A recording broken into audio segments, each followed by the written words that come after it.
God is so good. He's just so amazing. I just love him to pieces. So I want to share something with you this morning. So this young lady right here, I'm going to share a story with you guys. You want to sit here, Hope? Her name is Hope. My son and daughter-in-law could not have any kids, and so we had met with them, and we got to pray with them over that, about having kids, and that God was just going to bless them with a child. And I was up at Revive the World Ministries in Greenwood, and I saw this open vision of this little blonde-haired girl running through the yellow field of daisies, and or flowers. It necessarily wasn't daisies, but just flowers, these yellow flowers. And I saw this girl. She had blonde hair and blue eyes, and she had just an amazing smile. And so I went, and her hair was about to hair, and she was about 4 years old. So this is a vision that I have. So I went back and shared it with my son and daughter-in-law. I said, I feel like God's going to give you a little girl, but what I saw was a little blonde girl with blonde hair and blue eyes and hair to here. And they're like, well, Dad, we both have brown hair and brown eyes. How are we gonna get a girl with blue eyes and blue hair and blonde hair? And I said, I don't know. I just trust the Lord. He just showed me that open vision. And when He shows me an open vision, I can pretty much tell you 99.9999%, like good silver, that it is true and it's going to happen. And so those open visions are really, really real to me. And so 2 years later, they come up to me and come to the door and knock, and they said, Dad, we want to tell you something. And I said, what's going on? And they said, we got this little girl, because they were doing foster care, and they said that we got this little girl that we're going to be able to adopt. And she has blonde hair and blue eyes, and she's about 4 years old. And I told him that day, I said, what God is bringing you and going to put in your life is going to bring you hope. It's going to bring you hope in your life with not being able to have kids. He's going to give you hope. And so this is my hope, and her name is Hope, and she come in that way. So we're just so thankful for God and just hope that He brought into our life. This is our first granddaughter. So it's our first granddaughter, and so we're just excited that she is one of 8, and she is actually our number 5 into the family. So 5 is one of Shelly and I's favorite numbers, and she is number 5. So she got to come into our life. So I want to introduce another young man. Where'd he go? She can stay here. Oh, come here. Where'd you go? Is that you? Is that you? Come here a minute. Come here. You want to sit down? Okay. You can sit down. Okay, you're okay.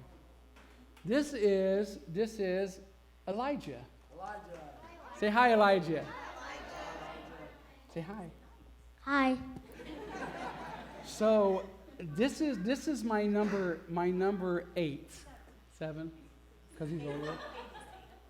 He's older than his brother. This is my number 7, and so you can see up here that they are this Wednesday we're doing a Zoom meeting, but this Wednesday will be officially family, and so we're so excited. These guys are just officially our family. So this is my number 7 grandson, and I just love my grandkids. We have 8 all together with him and Caden. So if you don't think God can bless you and answer prayers in your life, He can and He will.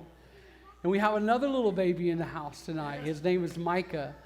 And this young couple, this is some of our core team. This young couple, Micah, this is his second time, the first time in this house, but second time in the church environment here. But this young couple is the same thing, couldn't have any babies. And they'd been praying about it, and Shelly and I got to pray over them. And then I think it was pretty much instantaneously they got pregnant and had this little baby boy, Micah, and he's so dear to us. So we're just glad that he's here today. So the power of prayer is so important. The power of prayer and the meaning behind prayer, that we know that God is real and He's true, and He wants these things in our life. He wants us to have good things in our life because He's a good Father all the time. So just know that. Just know that in your life that... So Elijah and Hope's mom is Jason's youngest son. Caden. Yeah, Elijah. Yeah, sorry. Yeah, so Austin is his youngest son, him and Tori. So as soon as they received Hope, just about 2 weeks later, they received Elijah and Caden from the foster system. Yes. And then the next week found out they were pregnant. So now they have baby Rat, who's So 6 months old. They have 4 now. So they have 4 kids, 2 4-year-olds, a 2-year-old, and a newborn. Well, 6-month-old, but Yeah. so they're busy. Yeah, and I want to share this with you guys. Is anybody in the foster system or that has adopted kids in here?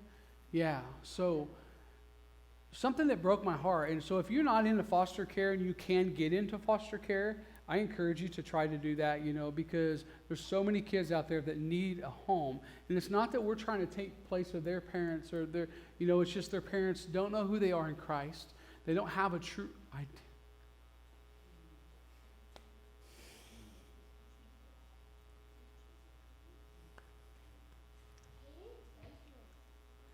Their identity is lost. And they have to lose their children in the midst of that identity loss. And this little girl, Hope, first time I met her, there was 2 other girls that come with her the same day that it was an emergency situation that they had to watch the other 2 girls. And Hope said these words, and it broke my heart. And she was at the restaurant and she saw the 2 other girls that I think she'd been in their life for a day, and then they got this emergency situation. And she said to them, she says, does this mean I'm not going to be able to be with you guys anymore because of the other 2, because she had been switched in and out of the system. And it broke my heart that this little kid, 4 years old, thinking that she's not going to be able to stay with this family now, she's got to move again. And so I'm so thankful that my son and daughter-in-law are stable, and their walk is stable, and that they attend a good church, and they're growing there, and they're growing their children up in the admiration of the Lord, because that's where it's at. It's so important that our kids get to see that every attribute of God and every attribute of heaven has through us. It's through us. So if you guys haven't adopted, we got sign-up sheets in the back. No, we don't.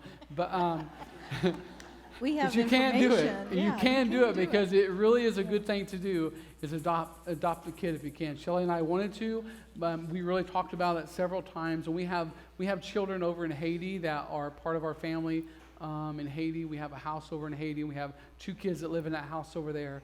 And so we were going to adopt kids, and then we started getting grandkids and more grandkids, and we didn't want to take away from our grandkids by having other little ones, so we just thought we're not going to adopt, we're just going to invest in our grandkids as much as we can. So, yeah.